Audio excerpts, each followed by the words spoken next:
Back here to Wake Up Call with Dan Tortora inside of the Cafe Kubal Studios. You're watching on Facebook.com/Wake Up Call DT, Facebook.com/ Live Now DT, YouTube.com/Wake Up Call DT, and of course you're listening on MixLR.com/Wake Up Call DT and on WakeUpCallDT.com's homepage. You know that Pacer Pride is here for you with exclusive content every single month in our multimedia marketing partnership with my alma mater of Marywood University.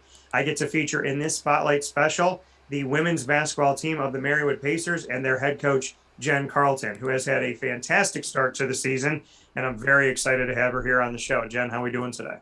Good. How are you? Thanks for having me. Absolutely. And I'm just so I'm so pumped and I'm so excited. I know you're so humble and you're always working hard and you're on the grind and whatnot, but what a start and just some amazing things that you've seen from a very young team. It's, for you came into Marywood kind of last minute as the last head coach had moved forward. So that made it for a very interesting year. Then the year after that was a pandemic. So here we are in your technical year 3, but you haven't had a normal year at all up to this point, and the team's above 500. So congratulations on the fact that you've really navigated these this kind of crazy world, and you've had success here at a time where it's been very, very difficult to come in and try and build your own program.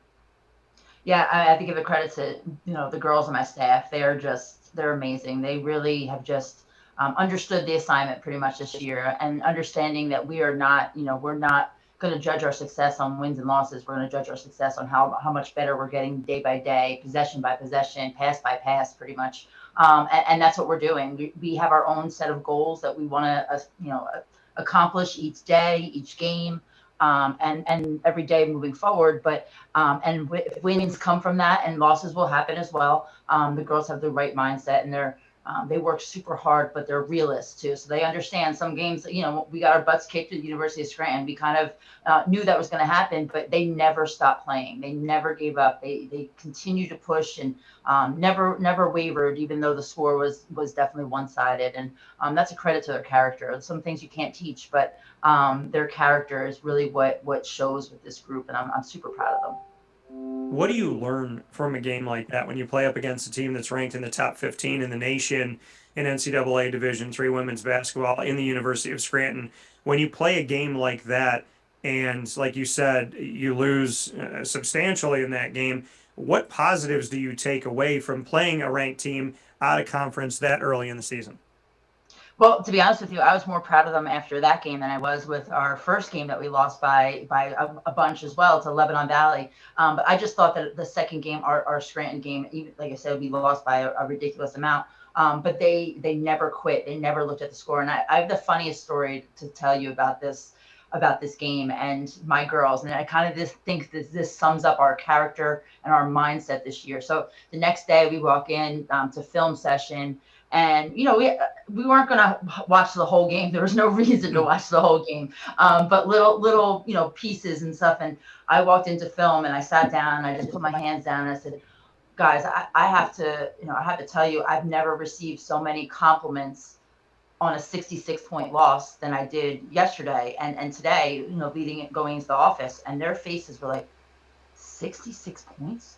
I was like, you guys didn't look at the score? Like, you didn't look at the box score or the stats? And they were like, we were just having so much fun the second half, just playing the way we knew how, because we were getting things together. We were running our sets. We were playing the way we know how to play. We were just playing against a better opponent.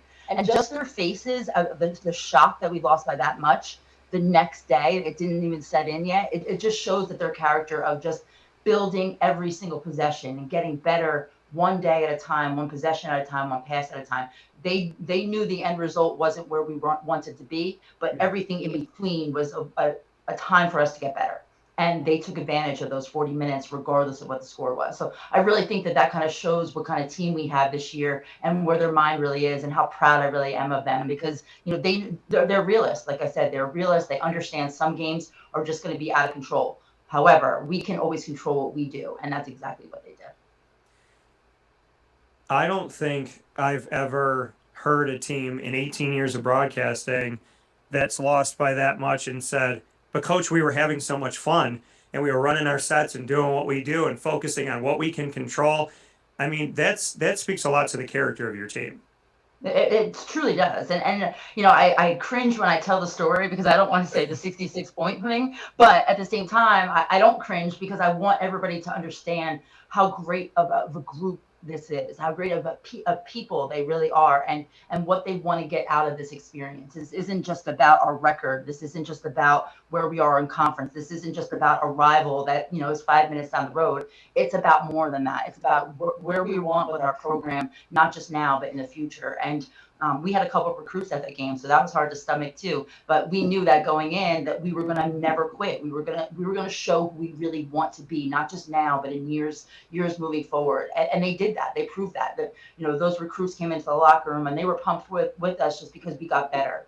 And they knew that we got better. So like I said, those things, that's what we're measuring success this year. And that's what makes my heart feel good, and that's what makes them feel good. So that's what we're going to continue to do, regardless of the score. And, after starting the season off 0-2, speaking here with Jen Carleton, the head coach of the Marywood Pacers women's basketball team, in this special edition of Pacer Pride, found exclusively on Wake Up Call with Dan Tortora in our multimedia marketing partnership with Marywood University. After that loss to the University of Scranton and after an 0-2 start to the season, your team went on a 3-game winning streak. So not only did they tell you that they were having fun and they were playing as themselves and they were doing their sets and controlling what they can control, they responded to an 0-2 start to the season and a 66-point loss to a ranked team by winning 3 games in a row against FDU, Florham, SUNY Delhi, and Wilkes University. What does that say to you about your team that they start 0-2, they have such a substantial loss, and they tell you, hey, coach, we're feeling good. Hey, coach, we're getting things done. And then they actually put it out there in a 3-game winning streak to follow. Definitely. It's action. It's not just words, it's action. And it's easy to say, okay, we were having fun and, this and that and, whatever the case may be, but it's hard to put that to action. It's hard to, to bounce back after that kind of loss and put the time and energy into our practices to make the next game that much better. And not only did we win the next 3, but, we came down to the wire with FDU and we really closed it out in the fourth quarter. We were down going into the fourth and we came in, hit some big shots, and our freshmen hit some big shots. And we put ourselves in a great position to win. So, like I said, not only did we bounce back, but we had to fight for it, and that also showed character. And then we go on, go away. We go away to Delhi, a longer trip, not really knowing what to expect, and we had to do that day too. And then coming into our cross county challenge, we went 1-2 that weekend, and because of our numbers being where we are, it's really hard for us to play back to back right now. So we knew that second game was going to be hard, but they gave us everything they possibly could the whole weekend, regardless of the win or loss. So I'm super proud of just us bouncing back, us being able to be so tough with our numbers being so low. We played 3 games that week. And really only playing 6.5 for the most part. So them to be able to kind of bounce back the way they have and put forth that winning mindset, even if the game doesn't come out with a W, their mindset always is the winning mentality, and that's what you need in order for you to grow a program and to be successful, not just now but in the future. Yeah, that winning mentality and seeing what they did, to come back after that loss to the University of Scranton and gut it out in a 3-point victory over FDU Florham, then to go on the road at SUNY Delhi and have their own substantial victory by almost 40 points, and then to defeat Wilkes in a close game, and then after losing substantially to Kings to bounce back and win by 20 plus against Penn State Hazleton. This team has shown that they're going to bend, but they're not going to break. And I think that that's huge. It really is. And every day they come in and say, are we going to watch film? Are we going to do this? Coach, I remember they did this last year or 2 years ago. Let's make sure they want to be part of the process. And I love that. I absolutely love that. I want them, to have just as much input as I do. And I want us to understand why we do things. I don't want to just be the coach to say, we're going to do things because this is how it's going to be done. I want them to understand the why of what we're doing and why we're doing this in our scouting report and what I think this will work and the reasons why it'll work. And they'll come at me and say, this will work. We did this in this game. And, let's try this maybe. Or how about this play I was thinking about last night, coach? I love it. They're just as invested in film as I am. They're just invested in our future as I am. And I couldn't ask for anything more. And to see that investment in your future, I mean, look at the fact that you're out there and you're out recruiting and doing what you can do. This team that has started the season 4-3 above 500, it's a short roster. Savannah, Stephanie, Faith, Juliana, Bethany, Chidima, as well as Marina, Lexi, Jade, and Kylie. This you don't have. I think Boeheim would love this team because he plays like six people on average, but you really don't have the bench to go to. You have a small roster. What can you say to that? That being with a team that doesn't have another five to take over for the starting five, and you've started the season 4-3. Just what it says about having not the quantity maybe that you wanted, but the quality of player. I think it's all about leadership. Our leaders coming into the season, our returners coming into the season, had the right mindset from day one. Regardless of how many were on our roster at day one, compared to where they are right now, they had the same mindset. And let's just get better and let's recruit the good people around us. They don't have to be the greatest of basketball players, but they have to be the best of people. And I think that really changed the dynamic of our team and the way that we look at each other and ourselves. So I think that it all comes down to leadership and what they're doing together to prepare the rest of their teammates who might not have the same experience as they do, but to prepare them the best way they possibly can moving forward. And like I said, if you look at our stats for the year, they're kind of ridiculous. And I say to my assistants all the time, I'm like, if I'm scouting us as the other team, I'm like mind blown because we have two girls in double figures and then everyone else is like 8.5, 8.5, 7.8, 6.7, right around there. And so our entire starting five plus our sixth, they're all above pretty much six. Right, I think our six girls at 4.5. Everybody else is above, but the girl who's at 4.5 is also, our second leading rebounder at 5.2. So, it shows, the little things that are happening. And you look at our rebounds. Our number one rebounder is our point guard, Jade, at 6.7, but not far behind her. We have a 6.5 and a 6.2. So we're all right there. We're all guards. We have one post player who's 5'10". She's a freshman.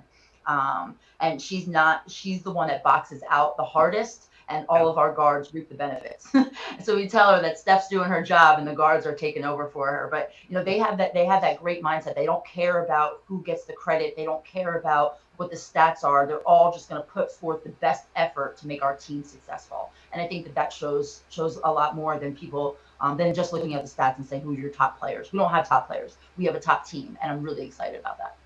I mean, I would say that there's a lot of D1 teams out there, men's and women's, that would love to have six players that are averaging almost six rebounds a game apiece. Exactly. As you mentioned, 6.7 for Jade, 5.4 for Savannah at the time that we're talking, 6.4 for Faith. Kylie has 5.1, Stephanie has 5.6, and Bethany has 6.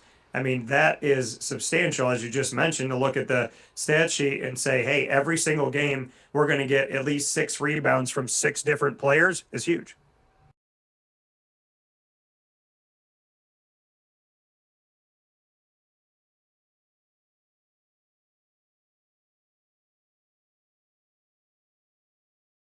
Your team love this drill. They love it. And I think every day that we go out there, the next time we have a game, they just are that much more aggressive and they're that much more, understanding that it might not be just about the box out. It's just a mentality of going to get the ball that's going to help create our offense. And I think that they just have, like I said, they're in tune with where each other are. They're in tune with what we need to get every possession. We might not get it, but we're in tune with work their butts off to at least put us in the position to be successful. Well, and I think, something that me recently here was that, shots don't always fall and you can't control that. But what you can control is your effort. So rebounding is something that never really has to go down because it's on you. And if you really want the ball when it goes up in the air, so you could miss 100 shots a game or miss 10 shots a game. But if your team wants the boards, then they're going to go out there and strike for it. So I think it says a lot to your coaching and it says a lot to your culture and the quality of your team that what they can control and that effort to get after the glass, they are doing a very good job at that. Definitely. Rebounding and communication, we always say, are the things that you have 100% control over. It might not be if the ball lands right in your lap, but you have control over going to get it. And you also have control about what comes out of your mouth and how you listen and how you respond to communication. And those are the things that should never waver, that and energy. So those three things, rebounding, energy, and communication, are the things that should never waver with our team. And they haven't, regardless of our wins or losses. regardless of a bad possession or a good possession. Those are the things that I look at as consistency, and those are the things I know that are going to help our program now and in the future. It's Jen Carleton here in our Pacer Pride special, Marywood University Pacers women's basketball coach. To go back to the cross county challenge hosted by Scranton, where you played Wilkes and Kings, you, as the current Marywood women's basketball head coach, got to go up against a former head coach of Marywood University and a former you defeated Wilkes and former Marywood head coach for a very long time, over a decade, in Tara Machako, and then former player for Tara Machako, Caitlin Hajmahalis, aka Hodge College. You got to go up in that game. Bring me into that. The fact that you're playing Marywood connections there as the Marywood head coach, and just what that was like for you, and what that small world is essentially like. It's such a small world, but such a great world at the same time. I mean, we've all been here, right, at this very spot at Marywood, and we all understand the challenges and the positives that come into play there. So we're all in the same level playing field, and we all have the right mindset, and we're all great acquaintances. And I was just texting with Hodge just before to say congrats on her win last night against Misericordia. So everybody has a great relationship. Lindsay Howard is the assistant coach for Wilkes, and her office is directly across from mine because she's a professor at Marywood. So we pass each other, daily pretty much, and we're always like, who do you have today? What do you got? What's on the game plan? How we doing? Those kind of things. So everybody has a great relationship with each other, and everybody respects each other because we know how hard we work. And when you work hard and you enjoy what you do, and it shows, that the pride shows in your face. And we all have pride for Marywood, whether it's because you have a former coach or an alumni, or now current coach like me. We all have pride for it. So I think that's the common denominators here are Marywood, and just making sure that we keep that good positive rivalry, because it is a rivalry, no doubt. But at the same time, it doesn't have to be a negative one. It can be a really positive one, and it is so far. Yeah, you talk about just yeah, that appreciation. You talk about how Marywood and that connection, and that it's a rivalry, but there's respect, and it's community, and it's kind of digging roots and whatnot. We've spoken about it before, but coming up right after Christmas, you get to show your roots there a little bit by Jersey Girl heading back to Jersey when you take on Rutgers Newark in non-conference play. I know that every single game is important, and you focus on the one that's in front of you. But when you talk about roots, and you talk about respect and all of that, I mean, I'm sure that's a game that you're excited about to go back home to New Jersey. I'm excited just because obviously I'm a Jersey girl, so whenever I get a chance to go back home, that's always a great thing. And but at the same time, I'm excited for the girls to have a new opportunity against an opponent that we're not familiar with. This is one of those opponents that we've never played before, so it's exciting to see someone new. And I've known Ashley, the head coach, for a little while. She was an assistant at Holy Family after I was at Holy Family for a year. So we've had multiple instances where we've seen each other, and obviously we've communicated enough that we've scheduled something, and they're going to come to us next year as well. So I'm excited for new opportunities. I'm excited for our team to head out. I'm excited to get back on the court because we're going to have 2 weeks off, or 2.5 weeks off before Christmas.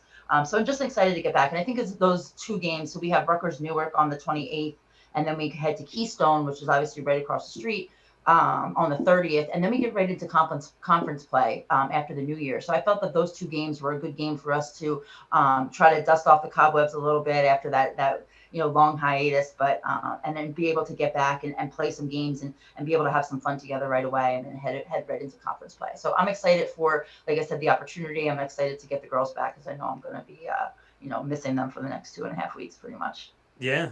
December 11th to December 28th, some time in between. Some valued, awesome time with family. Also, as a coach, you'll be itching to get back, as I know.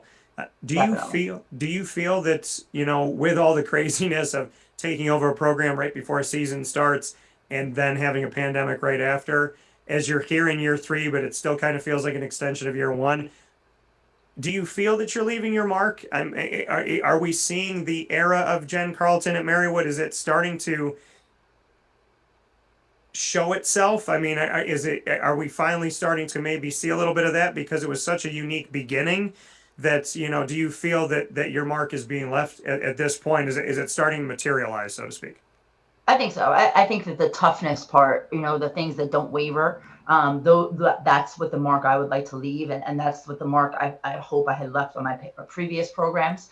Just the toughness and the grit and the desire to be better, not just the desire to win, but the desire to be better. I think that that's really important, and I think that this group right here is the perfect group to really set what our future is going to look like. And we lose two this year. I'm really going to miss them, but to have the rest of them back to just help continue to build that strong foundation is exactly what we want for the moving forward. But I do think the toughness part and the grit part and the mentality part is something that I would like to say was part of my era. But at the same time, it's all them. They do all the work. They have the right mentality. They have the right mindset. And I really, really like to be around this group. They are a fun group to be around, and they are a feisty group to be around. And I think that that's a good thing.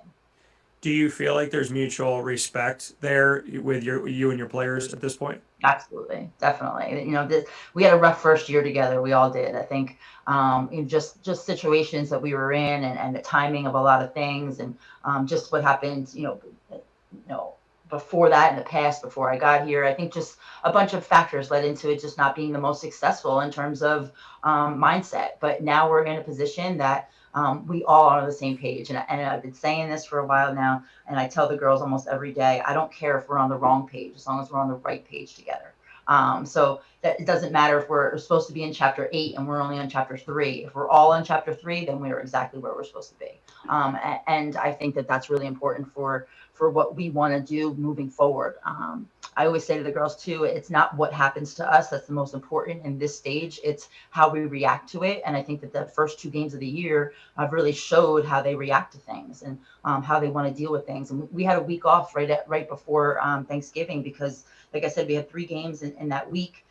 With back to back, their bodies were tired. I said we only play 6.5 players, and we gave them the whole week off before Thanksgiving. And I just looked at them and said, please don't make me regret that, because we have a lot of work to do when we get back. And we came in Saturday, Sunday, right before our game on Monday, and we just worked hard, and the girls were ready, and they understood that it wasn't going to be the most fun of practices, but we were going to get better. And they just put their head down and did what they had to do. And they came out on Monday just with full energy, full strength, ready to go. And, they never really wavered. And again, like I said, that's hard to do. That's hard to do. But if you have the right mindset, you have the right group, you have the right leaders in place, good things happen. And we definitely do have the right leaders in place. It's so good to see this success and what's happening for this team, especially early on this season. And of course, I'm proud and happy for you because I know you personally and professionally that to see you be successful is a great thing. To kind of come to a close for this conversation, recruiting, filling those spots of the couple that are leaving, and what you want to do in general, because you have some opportunities that I'm sure you maybe wanted to put more on this year. So as you look toward 2022, 2023, what's recruiting look like?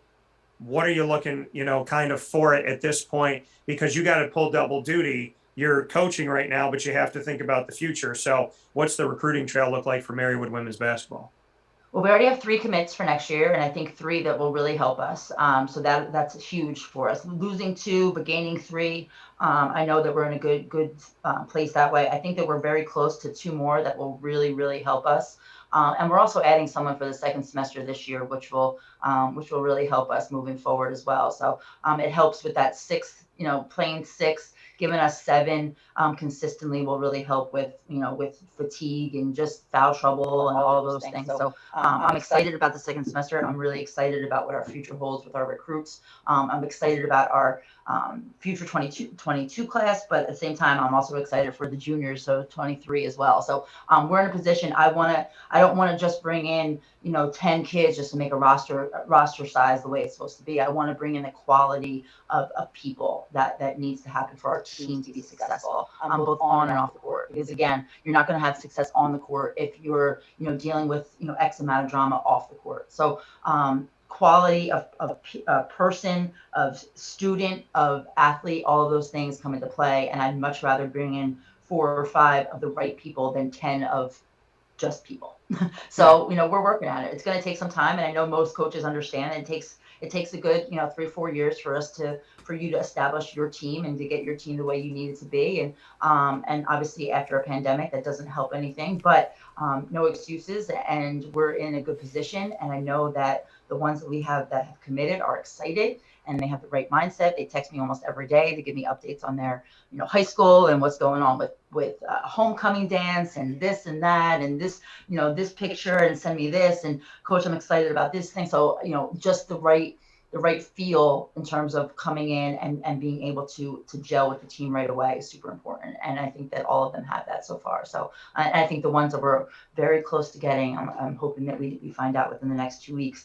And I know that they'll be the same way. They'll definitely have the right mindset as well. How do you sell Marywood? I sell our girls. I sell our girls. I sell the fact that they are going to come out of here with a degree from a wonderful institution that will give them opportunities, not just now, but in the future. They're going to come out with friends from all over the country, all over the world, pretty much. I mean, Chidima is from Nigeria. They're going to have friends from all over the place. And I think that that's just an amazing thing. And then it depends on what their major is. Obviously, I try to really sell if you look at our roster, we have a lot of architect majors, and architecture is our thing at Marywood, along with PA and all of those things. So I really try to zone in on what their specific majors are, but really sell the family atmosphere. When I walk on campus, if I see one of my girls, I usually see at least 4 or 5 of them. And I think that family and knowing each other, and not just family where we're always going to have each other's back. We're going to be able to tell each other the truth. We're going to be able to coach each other. We're going to be able to get on each other. And there's not going to be animosity. Everybody needs that moving forward. Everyone needs that as they're coming from their teen years to an adult, because when you get to the real world, you're going to have someone telling you how it really is. So the fact that we can be an extended family with each other and tell each other the God's honest truth, but we can also put our arm around them and say, we got your back, even if you're not doing what you have to do. That's what I'm selling, because that's the truth. That's how it is. I don't like to roll out a red carpet, because the red carpet's not going to be there for the 200 days that you're on campus. But you know what? We are, and we're always going to be that way. And that's what I really try to sell. Building things with honesty, integrity, family, and community. It takes time. It's a lot harder to find ones like that. But Jen, if anybody's going to go out there and do it, I'm entrusting you to bring it and bring it the way that you do. So thank you for working to do things the right way and not accepting mediocrity. You said it perfect when you said, I'm not going to take 10 bodies to fill a roster to just have the roster the way that numbers wise you want to have it. You want the quality to be there. And I don't think that every coach sees it that way. And I really do respect and appreciate the fact that you're willing to work harder and smarter to do the right thing the first time, instead of just throwing something together and having to deal with the drama and then trying to do it right after that. So it takes a lot of work to build from the ground up and to do things right the first time, but I commend you for it.